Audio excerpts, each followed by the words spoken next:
আসসালামু আলাইকুম। আশা করি সবাই ভালোই আছেন বাড়িতে। তো যাই হোক, আমি মাঝখানে 2 দিন ক্লাস বন্ধ রেখেছিলাম, কারণ আমি যে কাজগুলো করিয়েছিলাম এই কাজগুলো যেন আপনারা বাড়িতে একটু সময় নিয়ে দেখতে পারেন। প্রতিদিনই যদি আমরা অনলাইনে ক্লাস নেই তাহলে হয়তো আপনাদের দেখতে একটু সমস্যা হয়, সেজন্য 2 দিন অফ করেছিলাম। তো আজকে থেকে আমি আবার ধারাবাহিক অনুযায়ী আবার 2-3 দিন তারা টানা করাবো, এরপর আবার 1-2 দিন অফ রাখবো। তো যাই হোক, আজকে আলোচনা করব নবম দশম শ্রেণীর রসায়নের পর্যায় সারণীর চতুর্থ অধ্যায়। নবম দশম শ্রেণীর রসায়নের পর্যায় সারণীর চতুর্থ অধ্যায়। এটা অত্যন্ত গুরুত্বপূর্ণ একটা অধ্যায়, যেটা আমাদের এই পর্যায় সারণীর মাধ্যমে আমাদের টোটাল রসায়নটা সম্পর্কে একটু ভালো ধারণা দিতে পারবো। কারণ আমাদের পর্যায় সারণীতে ওই জিনিসটা নিয়ে আলোচনা করা হয় যেখানে আজ অব্দি পর্যন্ত আবিষ্কৃত 118টা মৌলের ধর্ম বৈশিষ্ট্য যত ধরনের গুণগান আছে সবগুলা এখানে কি করা হয়, আলোচনা করা হয়। তাহলে এই পর্যায় সারণী অধ্যায়টা আমরা খুব ভালো করে জানবো। তো আমি পর্যায় সারণী অধ্যায়টা হয়তো 2টা বা 3টা ক্লাসের মাধ্যমে শেষ করব। তো আমি আজকে আলোচনা করব পর্যায় সারণীর পটভূমি। পটভূমি শব্দ হচ্ছে পেছনের কথা, অর্থাৎ ইতিহাস। পর্যায় সারণীর স্টাবলিশ করার পেছনে, অর্থাৎ সেটা প্রতিষ্ঠিত করার পেছনে কার কার ভূমিকা রয়েছে, সেটা হচ্ছে পর্যায় সারণীর পটভূমি। তারপর হচ্ছে পর্যায় সারণীর কিছু গুরুত্বপূর্ণ বৈশিষ্ট্য। তারপর আমি আলোচনা করব ইলেকট্রন বিন্যাস থেকে পর্যায় সারণীতে অবস্থান। তারপর হচ্ছে ইলেকট্রন বিন্যাস হচ্ছে কি পর্যায় সারণীর মূল ভিত্তি। এরপরে আমি হয়তো আমার আলোচনার সাপেক্ষে বা যদি আমার কাছে সময় থাকে তাহলে হয়তো আমি আরো সামনে যেতে পারি, সেটা পরবর্তীতে দেখা যাবে। তো আজকে আমার আলোচনার বিষয় হচ্ছে পর্যায় সারণীর পটভূমি, পর্যায় সারণীর বৈশিষ্ট্য, ইলেকট্রন বিন্যাস থেকে পর্যায় সারণীতে অবস্থান, ইলেকট্রন বিন্যাসের কি মূল ভিত্তি। তো আপনারা যেহেতু সবাই বাড়িতেই আছেন এই করোনা মহামারীর কারণে, তা আপনারা আশা করি আমার এই ক্লাসটা খুব মনোযোগের সহিত করবেন। সেই সাথে আমি অনেককেই ধন্যবাদ জানাচ্ছি যে যারা আমার গত ক্লাসটা করেছিল এবং অনেকে বাড়ির কাজ দিয়েছিল। তো যারা বাড়ির কাজ দিয়েছিল তাদেরকে অসংখ্য ধন্যবাদ। যারা বাড়ির কাজ দেন নাই তাদেরকে আমি বলবো যে আপনারা খুব তাড়াতাড়ি বাড়ির কাজগুলো করে আমার ইনবক্সে বাড়ির কাজের ছবিটা দিবেন। আপনাদের ছবি দিতে বলিনি, বাড়ির কাজের ছবিটা আমার ইনবক্সে আপনারা দিবেন, যেন আমি ভালো মন্দ দেখে আমি আপনাদেরকে আবারও সেন্ড করতে পারি, কোনো সমস্যা নেই। ঠিক আছে? তো আশা করি সবাই একটু মনোযোগের সাথে ক্লাসটা দেখবেন। আর যারা দেখছেন তাদেরকে ধন্যবাদ। আর যারা এখনো জয়েন করেননি তাদেরকে আপনারা শেয়ার করার মাধ্যমে অথবা তাদেরকে কল করার মাধ্যমে তাড়াতাড়ি জয়েন করে নিতে পারেন আমাদের ক্লাসটাকে। চলুন আমরা পড়াশোনায় ফিরে যাই। তো আজকে আমি আলোচনা করব পর্যায় সারণী। তো পর্যায় সারণীটা মূলত কি? যে পর্যায় সারণী হচ্ছে মূলত যে আজ অব্দি পর্যন্ত আবিষ্কৃত 118টা মৌলের যত ধরনের যাবতীয় ধর্ম বৈশিষ্ট্য যত সহজ উপায়ে আমি জানতে পারবো, কি কি কাজ করলে আমি তার সম্পর্কে ভালো অভিজ্ঞতা ভালো ধারণা নিতে পারবো, প্রত্যেকটা মৌল সম্পর্কে আলাদা আলাদাভাবে জানার যোগ্যতা রাখবো, এটা নিয়ে যেখানে আলোচনা করা হবে এটাই পর্যায় সারণী। অর্থাৎ 118টা মৌল নিয়ে যেখানে আলোচনা করা হবে, কোন কোন ধরনের আলোচনা আমি বললাম, ওটাই হচ্ছে কি পর্যায় সারণী। আর এটাকে নিয়ন্ত্রণ করে একটা আন্তর্জাতিক সংস্থা, ওই সংস্থাটার নাম হচ্ছে IUPAC। ইউপেক, IUPAC, international union of pure applied chemistry. মনে থাকবে, এটা হচ্ছে কি IUPAC। এটা হচ্ছে কি আমাদের একটা আন্তর্জাতিক সংস্থা, যে সংস্থার মাধ্যমে পর্যায় সারণী সম্পর্কে ডিটেলস আলোচনা করা হবে, যে international union of pure and applied chemistry এটা। তো যাক, আমি আলোচনা করবো যে পর্যায় সারণীর পটভূমি। তো পর্যায় সারণীর সম্পর্কে কথা বলতে হলে আমার এখানে আসলে পর্যায় সারণীর চার্টটা থাকা উচিত ছিল, এটা আমার উপকরণ হিসেবে, কিন্তু আমি দুঃখিত কারণ আমার বাসায় পর্যায় সারণীর চার্ট নাই আর দোকান বন্ধ, সেজন্য আমি সংগ্রহ করতে পারছি না। তাই প্রত্যেকে আপনাদের মূল বইটা হাতে নিয়ে আপনারা বসেন, তাহলে আপনারা ভালো বুঝতে পারবেন আশা করি আর কি। তাহলে পর্যায় সারণীর পটভূমি। তো পর্যায় সারণী আসলে মানুষ বিক্ষিপ্তভাবে সেই প্রাচীনকাল থেকেই, যখন 1টা 2টা 5টা করে মৌল আবিষ্কৃত হচ্ছিল তখন থেকেই কিন্তু এটাকে কি করে সাজানো যায় গুছানো যায়, কি করে এটাকে সহজলভ্য অথবা সহজ জ্ঞান অর্জন করা যায় এটা থেকে, এটা সম্পর্কে প্রাচীনকাল থেকেই সায়েন্টিস্টগণ প্রচেষ্টা করেই আসছে। আর এই প্রচেষ্টার ফলাফল হিসেবে সর্বশেষ আমার এবং আপনার হাতে এই সুন্দর পর্যায় সারণী আসছে। তো এই সুন্দর পর্যায় সারণী আসার পেছনে কাদের ভূমিকা সবচেয়ে বেশি ছিল তাদেরকে নিয়ে আমি কথা বলছি এখন। যে 1789 সালে Lavoisier oxygen, nitrogen, hydrogen, phosphorus, mercury, zinc এবং সালফার ইত্যাদি মৌলিক পদার্থ সমূহকে ধাতু এবং অধাতু এই 2 ভাগে ভাগ করে। 1789 সালে একজন সায়েন্টিস্ট, তার নাম হচ্ছে কি ল্যাভোইসিয়াম, তিনি সেটাকে ধাতু এবং অধাতু এই 2টা অনুযায়ী কি ভাগ করে। ল্যাভোইসিয়ার সময় থেকে মৌলগুলো বিভিন্ন ভাবে ভাগ করার চিন্তা ভাবনা শুরু, এবং এই ধরনের মৌলিক পদার্থকে একটা নির্দিষ্ট ভাগে তিনি ভাগ করে থাকেন। পরবর্তীতে 1829 খ্রিস্টাব্দে বিজ্ঞানী ডোবেরান লক্ষ্য করেন যে 3টি করে মৌলিক পদার্থ একই ধরনের ধর্ম প্রদর্শন করে। তিনি প্রথমে পারমাণবিক ভর অনুসারে 3টি করে মৌল সাজান। এরপর তিনি লক্ষ্য করেন যে দ্বিতীয় মৌলের পারমাণবিক ভর প্রথম এবং তৃতীয় মৌলের পারমাণবিক ভরের যোগফলের অর্ধেক বা তার কাছাকাছি। একে ডোবেরানের ত্রয়ী সূত্র বলা হয়। অর্থাৎ তিনি বলতে চাচ্ছেন যে আপনি যদি একই গ্রুপে 3টা মৌল সাজান, ওই 3টা মৌলের প্রথম এবং তৃতীয় মৌলের ভরটা এভারেজ হচ্ছে তার মাঝের মৌলটা। যেমন আপনি দেখেন লিথিয়াম, সোডিয়াম, পটাশিয়াম। আপনার পর্যায় আলোচনা করার পূর্বে আপনারা পর্যায় দেখেন যে এই 3টা মৌল প্রথম গ্রুপের উপর থেকে নিচে লিথিয়াম, সোডিয়াম এবং কি পটাশিয়াম। আমরা জানি যে এই লিথিয়ামের পারমাণবিক ভর হচ্ছে 7 আর এই পটাশিয়ামের পারমাণবিক ভর হচ্ছে 39। এই ডোবেরান বলতে চাচ্ছে যে এইভাবে যদি আমি সাজাই তাহলে প্রথম মৌলটা এবং শেষ মৌলটা ভরের এভারেজ, তাহলে 39 আর 7 46। এই 46 কে 2 দ্বারা ভাগ করলে পেয়ে যাব কি 23, যা হচ্ছে তার মাঝের মৌলটার ভর সংখ্যা। তিনি এইভাবে 2-3টা পদ্ধতির বা 2-3টা এরকম ভাবে ফর্মুলা তিনি খুঁজে পান। এটা তার নাম অনুসারে বলা হয় ডোবেরানের ত্রয়ী সূত্র। তারপর হচ্ছে বিজ্ঞানী ডোবেরান ক্লোরিন, ব্রোমিন এবং আয়োডিনকে প্রথম ত্রয়ী মৌল হিসেবে চিহ্নিত করেন। আমি তো একটা দিলাম, তারপরে তিনি আরো আরেকটা নাম বলছে ক্লোরিন, ব্রোমিন এবং কি আয়োডিন। এটাও ঠিক সেম যে ক্লোরিন, ব্রোমিন আর কি আয়োডিন। এই যে ক্লোরিন আর এই আয়োডিনের যোগফল হচ্ছে কি তার মাঝেরটা। ব্যাপারটা সবাই ক্লিয়ার? এটা তাহলে এইভাবে তিনি এই উপর থেকে নিচে পাশাপাশি 3টা মৌলের ভরের এভারেজের মাধ্যমে প্রথমটা এবং শেষটা অর্থাৎ প্রথমটা এবং 3 নম্বর মৌলটার ভরের এভারেজ উনি মাঝের মৌলটা খুঁজে পান। এটাকে বলা হবে ডোবেরানের ত্রয়ী সূত্র।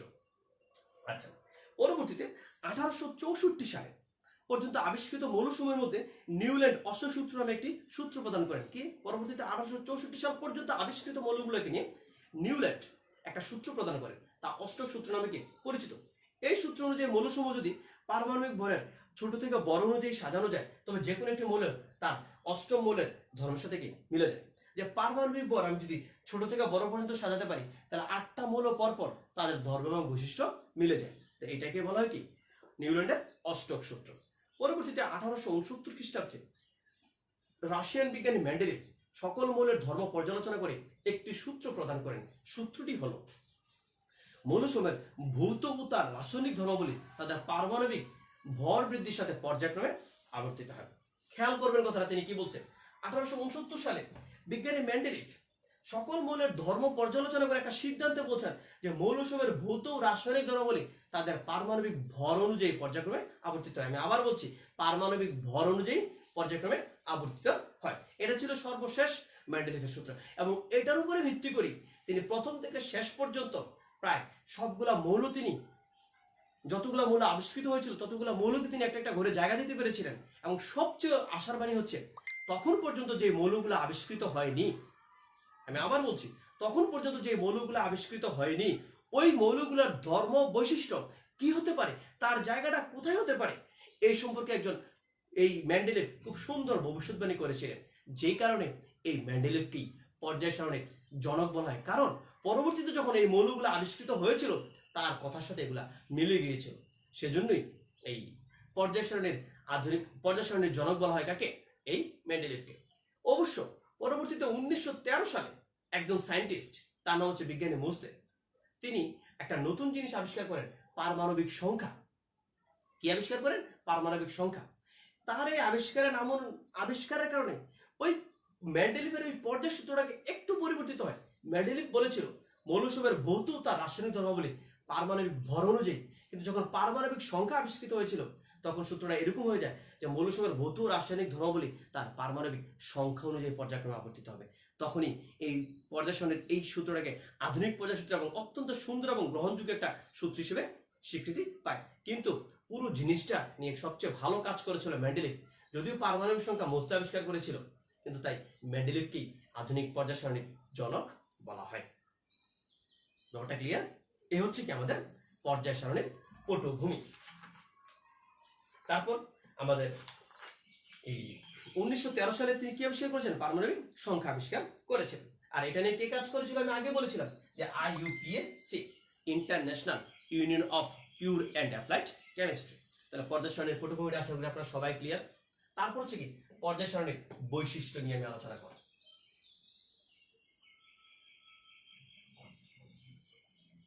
পর্যায় সারণীর বৈশিষ্ট্যটা আমরা সবাই জানি। যেমন মনে করেন যে পর্যায় সারণীতে 7টি পর্যায় বা অনুভূমিক সারি এবং 18টি গ্রুপ বা খাড়া স্তম্ভ রয়েছে। যে তিনি কি বলছেন প্রথমে? যে 7টি পর্যায় বা কি অনুভূমিক সারি,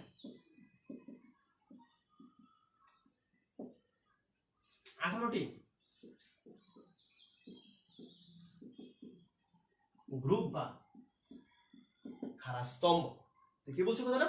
যে পর্যায় 7টি পর্যায় বা অনুভূমিক সারি, অনুভূমিক সারিগুলো ভূমি বরাবর, অর্থাৎ তাহলে আমরা বলতে পারি এই যে এরকম ভাবে যেগুলো গেছে, আপনারা পর্যায় সারণীর দিকে একটু দৃষ্টি দেন তাহলে দেখতে পাবেন এই প্রথমটা এই হাইড্রোজেনের হিলিয়াম, এটা একটা পর্যায়। ঠিক তারপরে আরেকটা আছে যে লিথিয়াম এবং বেরিলিয়াম, এরপর হচ্ছে মাঝখানে কতখানি জায়গা ফাঁকা, তারপর boron, carbon, nitrogen, oxygen, fluorine, neon, এটা একটা পর্যায়।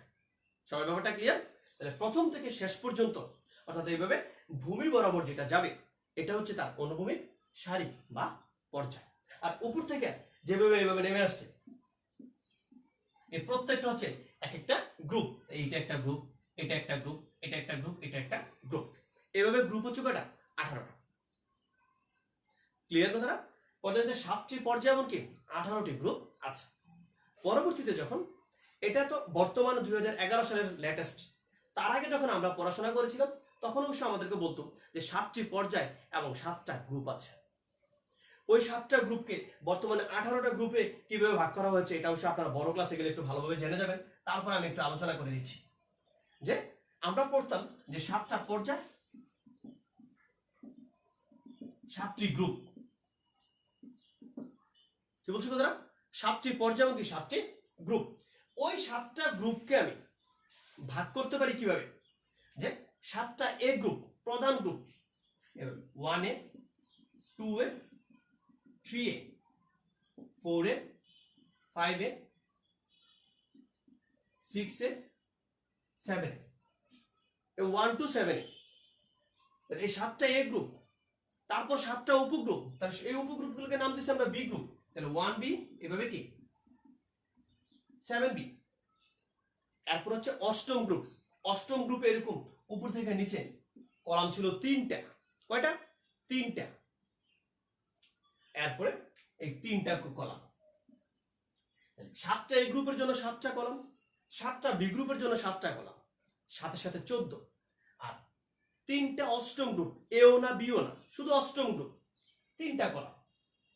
তাহলে কত হলো? 17। 14 আর 3 17। আর একটা হচ্ছে শূন্য গ্রুপ, যেটার মধ্যে নিষ্ক্রিয় গ্যাসে গুলোকে স্থান দেওয়া হয়েছে। কয়টা গ্রুপ? Total 18টা group. এই 18 গ্রুপকে এখন আমরা আলাদা আলাদাভাবে পর্যায় সারণীতে 18টা গ্রুপ হিসেবে চিহ্নিত করি। তাহলে 7টি পর্যায় এবং 18টা গ্রুপ। ওই 18টা গ্রুপ কিভাবে আসছে? 7টা এ গ্রুপ, 7টা বি গ্রুপ অর্থাৎ উপগ্রুপ, তারপর 3টা হচ্ছে অষ্টম গ্রুপ, আর একটা হচ্ছে কি শূন্য গ্রুপ। Total 18টা group. তাহলে আমাদের আগেরটা তো মনে রাখতে হবে না, জাস্ট জেনে রাখার জন্য বলছি। আর বর্তমানে আমরা এই 18টা গ্রুপ হিসেবেই কি জানি। ব্যাপারটা সবাই ক্লিয়ার? আচ্ছা, এ হচ্ছে তার একটা বৈশিষ্ট্য। তারপর কি ছিল আমাদের? যে প্রতিটি পর্যায়ে বাম দিক থেকে শুরু করে গ্রুপ 1 থেকে শুরু করে ডান দিকে গ্রুপ কি 18 পর্যন্ত বিস্তৃত। তা আমরা পর্যায় সারণীতে দেখতেই পাচ্ছি যে প্রত্যেকটা পর্যায়ে কি আমাদের এই বাম দিক থেকে শুরু করে ডান দিকে কি 18 পর্যন্ত বিস্তৃত। এই যে 1 2, তাহলে 1 2 এভাবে কি সর্বশেষ 18। মাঝে আমরা কতগুলো ঘর দেখতে পাচ্ছি, কেন না সেটা নিয়ে আমরা পরে কথা বলছি। তারপর দেখেন বিশেষ করে আপনারা এই চতুর্থ পর্যায়ে খেয়াল করেন কথাটা। এই চতুর্থ পর্যায়ে আপনাদের হাতে নিশ্চয়ই সবার বই আছে। এই চতুর্থ পর্যায়ে আপনারা খেয়াল করে দেখেন একবারে পরিপূর্ণ 18টা গ্রুপ। এই পঞ্চম পর্যায়ে কি 18টা গ্রুপ। এই প্রথম, দ্বিতীয় এবং তৃতীয় গ্রুপে 18টা গ্রুপ আছে, কিন্তু 18টা গ্রুপে তাদের মৌল নেই। কারণ প্রথম পর্যায়ে মাত্র 2টা মৌল, দ্বিতীয় পর্যায়ে 6 দিয়ে 8টা মৌল, তৃতীয় পর্যায়ে কয়টা মৌল? 18টা মৌল আছে। তারপরে এই যে প্রতিটি পর্যায়ে 2 নম্বর বৈশিষ্ট্য রেখেছিল, প্রতিটি পর্যায়ে বাম দিক থেকে শুরু করে গ্রুপ 1 থেকে শুরু করে ডান দিকে 18 পর্যন্ত বিস্তৃত। এখন মূল পর্যায় সারণীর নিচে আলাদাভাবে ল্যান্থানামাইট ও অ্যাক্টিনিয়ামের সারির মৌল হিসেবে কি দেখানো হলো, এরা যথাক্রমে ষষ্ঠ এবং সপ্তম পর্যায়ের মৌল। যে মূল পর্যায় সারণীর নিচে দুইটা সারি নাম দেওয়া আছে আমরা দেখতেই পাচ্ছি, ল্যান্থানোয়েড সারি আর কি অ্যাক্টিনোয়েড সারি। তাহলে এই ল্যান্থানোয়েড সারি এই অ্যাক্টিনোয়েড সারি তারা নিচে কেন? নিচে সম্পর্কে কিন্তু এতক্ষণ কোনো কিছু আমরা বলিনি। তারা মূলত মূল পর্যায় সারণীরই মৌল। তারা তাদের জায়গা হচ্ছে যে ষষ্ঠ পর্যায়ের 3 নম্বর গ্রুপে। তাদের জায়গাটা কোথায়? ষষ্ঠ পর্যায়ের 3 নম্বর গ্রুপে। এই আমি আবার বলছি, ষষ্ঠ পর্যায়ের 3 নম্বর গ্রুপে। তাহলে এই 6 নম্বর পর্যায় এই 3 নম্বর গ্রুপে। আরেকটা হচ্ছে কি সপ্তম পর্যায়ের 3 নম্বর গ্রুপে। ষষ্ঠ পর্যায়ের 3 নম্বর গ্রুপে আপনারা বইয়ের মধ্যে দেখেন বইয়ের মধ্যে আপনাদের স্পষ্ট লেখা আছে পারমাণবিক সংখ্যা 57 থেকে 71। এই 57তম মৌলটার নাম হচ্ছে এই 57 থেকে কত 71। এই 57তম মৌলটার নাম হচ্ছে ল্যান্থানামাইড। ঠিক আছে। আর সপ্তম পর্যায়ের 3 নম্বর গ্রুপ, আর এই সপ্তম পর্যায়ের 3 নম্বর গ্রুপের এই মৌলটার নাম হচ্ছে এই 89 থেকে 103। এই 89তম মৌলটার নাম হচ্ছে অ্যাক্টিনিয়াম বা অ্যাক্টানামাইড। ঠিক আছে, ল্যান্থানিয়াম অথবা অ্যাক্টিনিয়াম এই হচ্ছে কি মৌলটা। তাহলে একটা নাম মৌল হচ্ছে ল্যান্থানাম, একটা হচ্ছে কি অ্যাক্টিনাম। তাহলে এই 57তম থেকে 71তম এই 15টা মৌল হচ্ছে মূল পর্যায় সারণীতে ষষ্ঠ পর্যায়ের 3 নম্বর গ্রুপে। আবার এই সপ্তম পর্যায়ের 3 নম্বর গ্রুপের ঠিক সেম 89 থেকে 103 এই 15টা মৌল। এখন আমরা পর্যায় সারণীর একটা বৈশিষ্ট্য অনুযায়ী যে একটা মাত্র ঘরে একটাই মৌল থাকতে পারবে। আপনারা দেখেন যখন আমরা এইভাবে ঘরগুলা করেছিলাম, এই একটা ঘর আমরা পেয়েছিলাম পর্যায় এবং গ্রুপে। এই প্রত্যেকটা গ্রুপে একটা একটা করে মৌল থাকার মতো অবস্থা। একটা গ্রুপে এর চেয়ে বেশি মৌল থাকা সম্ভব না। কিন্তু এই ষষ্ঠ পর্যায়ের এই 3 নম্বর গ্রুপে এই 15টা মৌলের ধর্ম এবং বৈশিষ্ট্য প্রায় কাছাকাছি। ঠিক সেম সিস্টেম এটাও সপ্তম পর্যায়ের 3 নম্বর গ্রুপের এই 15টা মৌলের ধর্ম এবং বৈশিষ্ট্য কি প্রায় কাছাকাছি। তাই এই প্রথম মৌলটাকে মূল পর্যায় সারণীতে রেখে তার নাম অনুসারে বাকি 14টা মৌলকে পর্যায় সারণীর নিচে আলাদাভাবে স্থান দেওয়া হয়েছে। কথা কি বুঝতে পারছি? যে ওই 15টা মৌলের প্রথম মৌলটাকে অর্থাৎ 57তম এবং 89তম এই মৌলটাকে মূল পর্যায় সারণীতে স্থান দিয়ে বাকি 14টা মৌলকে পর্যায় সারণীর নিচে আলাদা আলাদাভাবে স্থান দেওয়া হয়েছে। এবং ওই যে দুইটা সারণী আছে ওই দুইটা সারণীকে তাদের প্রথম মৌলটার নাম অনুসারে এটা হচ্ছে ল্যান্থানামাইড সিরিজ, আর এই মৌলটাকে অ্যাক্টিনামাইড সিরিজ হিসেবে আখ্যায়িত করা হয়েছে। সবাই ব্যাপারটা ক্লিয়ার? আচ্ছা, এই হচ্ছে একটা গুরুত্বপূর্ণ বৈশিষ্ট্য। এরপর আমরা দেখতে পাচ্ছি যে 1 নম্বর গ্রুপে উপর থেকে নিচে 1 নম্বর পর্যায়ে বাম থেকে ডানে। তাহলে 1 নম্বর পর্যায়ে মৌল কয়টা? 2টা, রাইট? 2 নম্বর পর্যায়ে মৌল কয়টা? 8টা। 3 নম্বর পর্যায়ে মৌল কয়টা? তাও 8টা। তাহলে 1 নম্বরে 8টা, 2 নম্বরে 8টা, সরি 1 নম্বরে 2টা, 2 নম্বরে 8টা, 3 নম্বরে 8টা, 4 নম্বরে 5 নম্বরে একেবারে পরিপূর্ণ, এখানে 18টা এবং 18টা। আর এই 6 নম্বর এবং 7 নম্বরে তাদের ধারাবাহিক অনুযায়ী তো 18টা আছেই, সেই সাথে 18-র সাথে আছে আরো 15টা। তাহলে একটা তো চলে গেল মূল পর্যায় সারণীতে, তাহলে আমি নিচের 14টা ধরতে পারি। 18 প্লাস 14, তাহলে এই 32টা। তাহলে ষষ্ঠ এবং সপ্তম পর্যায়ে মৌল হচ্ছে টোটাল 32টা করে। ব্যাপারটা সবাই ক্লিয়ার? আমি আবার বলছি যে প্রথম পর্যায়ে মৌল হচ্ছে 2টা, দ্বিতীয় এবং তৃতীয় পর্যায়ে মৌল হচ্ছে 8টা করে, চতুর্থ এবং পঞ্চম পর্যায়ে মৌল হচ্ছে 18টা করে, আর ষষ্ঠ এবং সপ্তম পর্যায়ে মৌল হচ্ছে কয়টা? 32টা করে। তাহলে 18টা হচ্ছে মূল পর্যায় সারণীতে, বাকি 14 হচ্ছে কি তাদের নিচে। তাদেরকে কি নামে ডাকা হয়, কেন ডাকা হয়, ব্যাপারটা আমরা সবাই ক্লিয়ার। আচ্ছা, এই হচ্ছে কি আমাদের পর্যায় সারণীর বৈশিষ্ট্য। আশা করি সবাই এতটা ক্লিয়ার। আচ্ছা, এরপর আমরা দেখতো এটা গেল আমাদের প্রতিটা পর্যায়ে। এবার আমরা যদি প্রতিটা গ্রুপে খেয়াল করি, তাহলে 1 নম্বর গ্রুপ উপর থেকে নিচে, তাহলে 1 নম্বর গ্রুপে 7টি মৌল আছে। কয়টা মৌল আছে? 7টি মৌল। 2 নম্বর গ্রুপে মৌল আছে কয়টা? 6টা। আমরা দেখতে পাচ্ছি বেরিলিয়াম থেকে শুরু করে beryllium, magnesium, calcium, strontium, barium, radium. আচ্ছা, 3 নম্বর গ্রুপে মৌল আছে কয়টা দেখেন? 3 নম্বর গ্রুপে মৌল আছে টোটাল 32টা। ব্যাপারটা ক্লিয়ার? কারণ 3 নম্বর গ্রুপে কিন্তু এইটাও ঢুকবে, এই 14 আর সরি এই 15 আর এই 15 কয়টা? এই 30টা, আর তার উপরে হচ্ছে 2টা স্ক্যান্ডিয়াম আর একটা হচ্ছে কি ইট্রিয়াম। ব্যাপারটা ক্লিয়ার? এই 3 নম্বর গ্রুপে মৌল হচ্ছে কয়টা করে?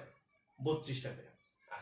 আর এই 4 নম্বর থেকে 12 পর্যন্ত দেখতেই পাচ্ছেন কয়টা করে আছে 2 3 4 4 নম্বর থেকে 12 পর্যন্ত আছে কয়টা 4টা করে। আবার এই 13 থেকে 17 পর্যন্ত আছে কয়টা করে 6টা করে। আর 18 নম্বর গ্রুপে আবার কয়টা আছে 7টা আছে। তাহলে মূল পর্যায় সারণীতে আমরা পর্যায়ভিত্তিক বৈশিষ্ট্যগুলো ক্লিয়ার হলাম, গ্রুপ ভিত্তিক মৌলগুলা সংখ্যা ক্লিয়ার হলাম। পর্যায়ভিত্তিক মৌলগুলো আমি আবার আরেকটু স্মরণ করে দিই। আমাদের বাম থেকে ডানে হচ্ছে পর্যায়ভিত্তিক, এখানে মৌল হচ্ছে 2টা প্রথম পর্যায়ে, দ্বিতীয় পর্যায়ে মৌল হচ্ছে কয়টা 8টা, তৃতীয় পর্যায়ে মৌল হচ্ছে 8টা, চতুর্থ এবং পঞ্চম পর্যায়ে 18টা, ষষ্ঠ এবং সপ্তম পর্যায়ে মৌল হচ্ছে 32টা করে। আচ্ছা, এবার গ্রুপ ভিত্তিক প্রথম গ্রুপে মৌল হচ্ছে আমার টোটাল 7টা, দ্বিতীয় গ্রুপে মৌল হচ্ছে টোটাল 6টা, এই তৃতীয় গ্রুপে মৌল হচ্ছে টোটাল 32টা, আর চতুর্থ থেকে 12 পর্যন্ত মৌল হচ্ছে আমার টোটাল 4টা, আর এই 13 থেকে 17 পর্যন্ত মৌল হচ্ছে 6টা, আবার 18 নম্বর গ্রুপে মৌল হচ্ছে কয়টা 7টা। ওই 18 নম্বর গ্রুপটা যেটা আগে ছিল শূন্য গ্রুপ, আর এই 18 নম্বর গ্রুপটার নাম হচ্ছে নিষ্ক্রিয় গ্রুপ। এখানে শুধু পর্যায় সারণীর যে নিষ্ক্রিয় মৌলগুলো আছে ওরা কারা, যে হিলিয়াম, নিয়ন, আর্গন, ক্রিপ্টন, জ্যানন, রেডন, আর একটা হচ্ছে কি অর্গানিজম। এই 7টা মৌল হচ্ছে আমার এই 18 নম্বর গ্রুপে অবস্থিত। তাহলে কিছুটা আমরা মোটামুটি সবাই পর্যায় সারণীর বৈশিষ্ট্যটা ক্লিয়ার। এখন আমরা দেখব যে ইলেকট্রন বিন্যাসের মাধ্যমে পর্যায় সারণীতে মৌলের অবস্থান, অত্যন্ত গুরুত্বপূর্ণ একটা পার্ট।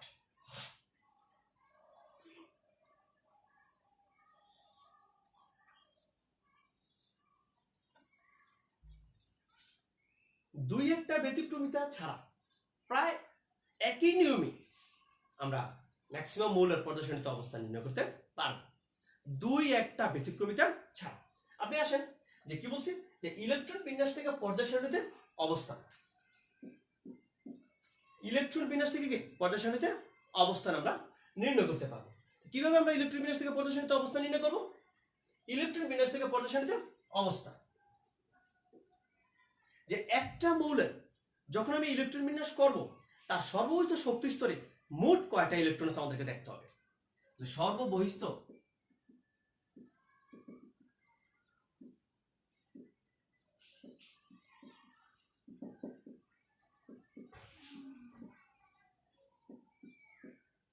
সর্ববহিষ্ঠ শক্তি স্তরের মোট ইলেকট্রন এবং সর্ববহিষ্ঠ শক্তি স্তর, কয়টা কথা বললাম? দুইটা। সর্ববহিষ্ঠ শক্তি স্তর, এরপরে কি বললাম? সর্ববহিষ্ঠ শক্তি স্তরের মোট ইলেকট্রন। তাহলে সর্ববহিষ্ঠ শক্তি স্তর হচ্ছে তার পর্যায় সংখ্যা, শক্তি স্তর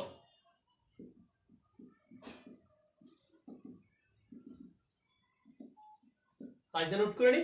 সর্ববহিষ্ঠ শক্তি স্তর হচ্ছে কি তার পর্যায় সংখ্যা, আর শক্তি স্তরের মোট ইলেকট্রন, মোট ইলেকট্রন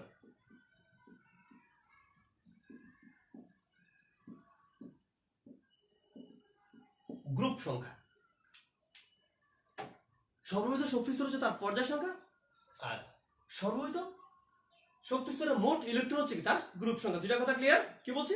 শক্তি স্তর পর্যায় সংখ্যা আর শক্তি স্তরের মোট ইলেকট্রন সর্ববহিষ্ঠ এটা কি তার গ্রুপ সংখ্যা। আসেন আমরা কয়েকটা প্রমাণ দেখি। এই দুইটা কথা সবাই পাশ দিয়ে লিখে রাখেন। যেমন মনে করেন আসেন হাইড্রোজেন ইলেকট্রন বিন্যাস 1s1, সর্বশেষ শক্তি স্তর 1, তাহলে সেটা প্রথম পর্যায়। সর্ববহিষ্ঠ শক্তি স্তর ইলেকট্রন আছে কিনা? একটা। 1 নম্বর পর্যায়, প্রথম পর্যায় 1 নং গ্রুপে। ব্যাপারটা ক্লিয়ার? প্রথম পর্যায় কি 1 নং গ্রুপ। আসেন হিলিয়াম 2, 1s2। তাহলে আমার প্রথম কথার ব্যতিক্রমিতা এখানেই প্রদর্শিত হলো।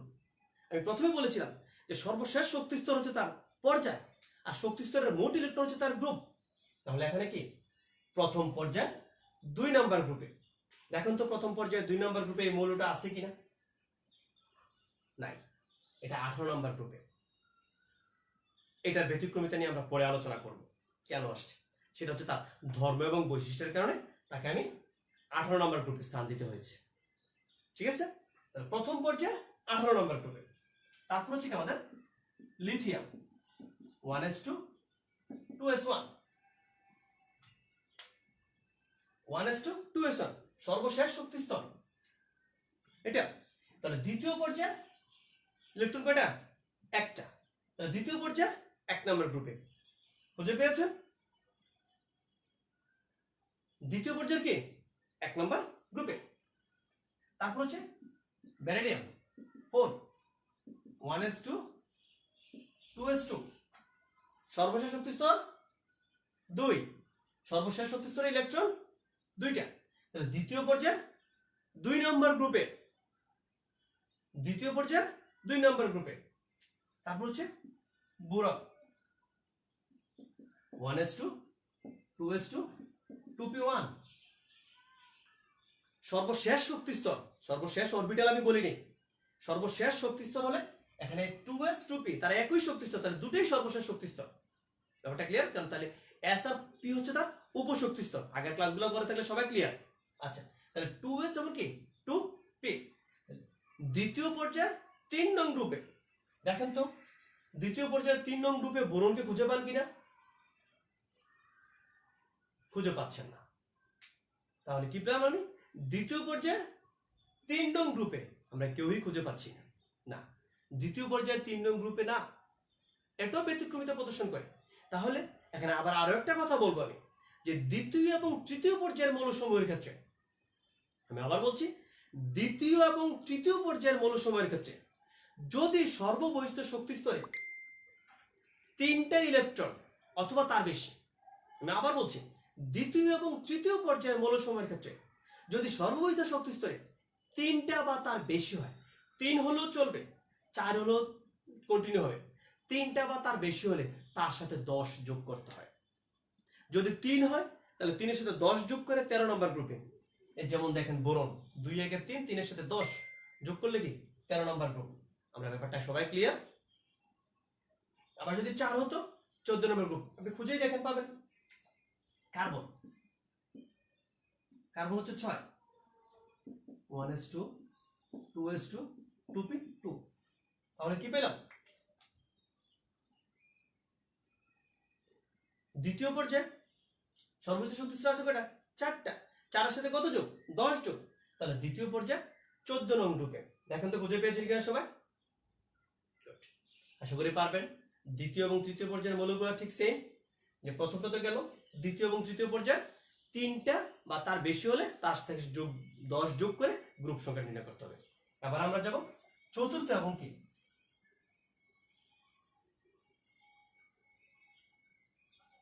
পঞ্চম। কি বলবো? যে চতুর্থ এবং কি পঞ্চম পর্যায়ের ক্ষেত্রে। আচ্ছা, তাহলে চতুর্থ এবং পঞ্চম পর্যায়ের একটা মৌল আসার potassium 19 1s2 2s2 2p6 3s2 3p6 4s1 সর্বশেষ শক্তি স্তর 4। তাহলে চতুর্থ পর্যায়ের ইলেকট্রন কয়টা? একটা। তো চতুর্থ পর্যায়ে 1 নাম্বার গ্রুপে। ব্যাপারটা ক্লিয়ার? চতুর্থ পর্যায়ের কি 1 নাম্বার গ্রুপে। আসেন calcium 20 1s2 2s2 2p6 3s2 3p6 4s2। তাহলে চতুর্থ পর্যায়ে 2 নম্বর গ্রুপে পেয়েছেন সবাই? চতুর্থ পর্যায়ে 2 নম্বর গ্রুপে। তারপর হচ্ছে স্ক্যান্ডিয়াম 21 1s2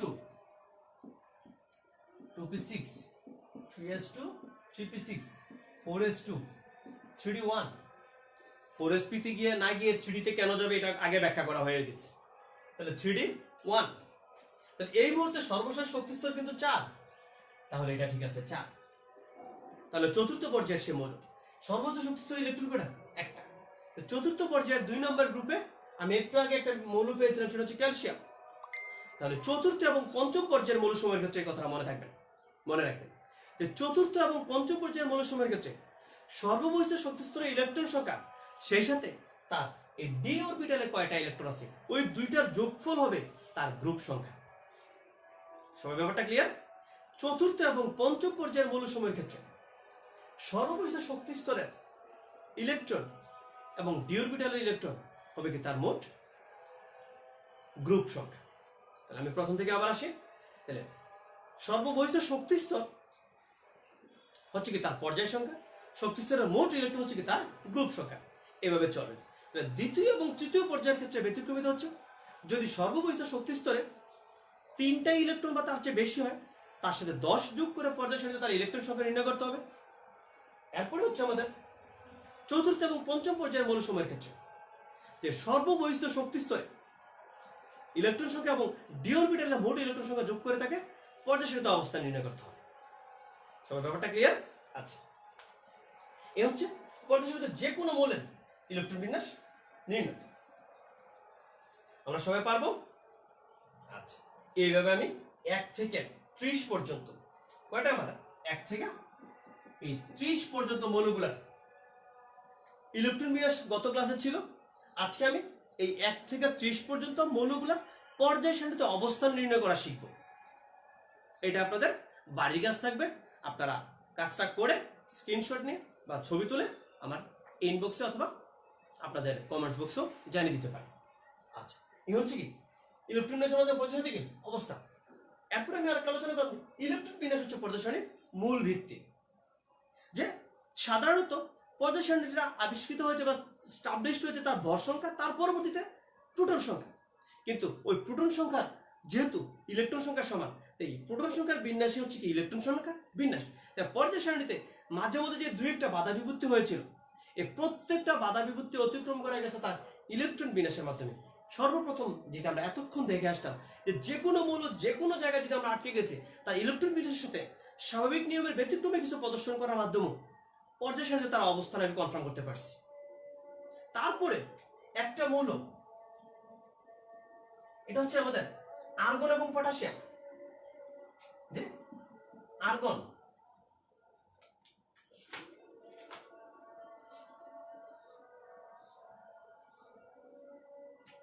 আর্গন তার পারমাণবিক সংখ্যা হচ্ছে 18, ভর হচ্ছে 40। আর্গন তার পারমাণবিক সংখ্যা 18, ভর হচ্ছে কি 40। আর পটাশিয়াম পারমাণবিক সংখ্যা 39 আর ভর হচ্ছে কি 39।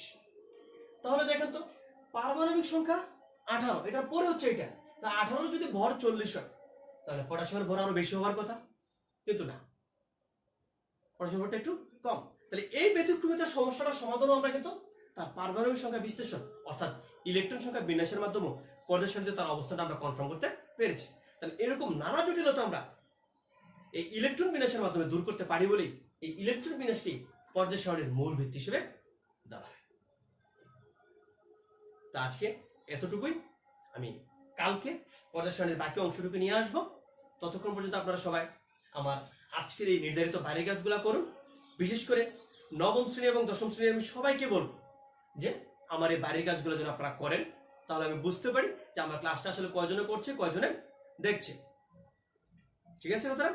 আপনারা সবাই বাড়িতে থাকুন, ঘরে থাকুন, নিজে সুস্থ থাকুন, পরিবেশকে সুস্থ রাখুন, পরিবারকে সুস্থ রাখুন। আশা করি কালকে দেখা হবে। আসসালামু আলাইকুম।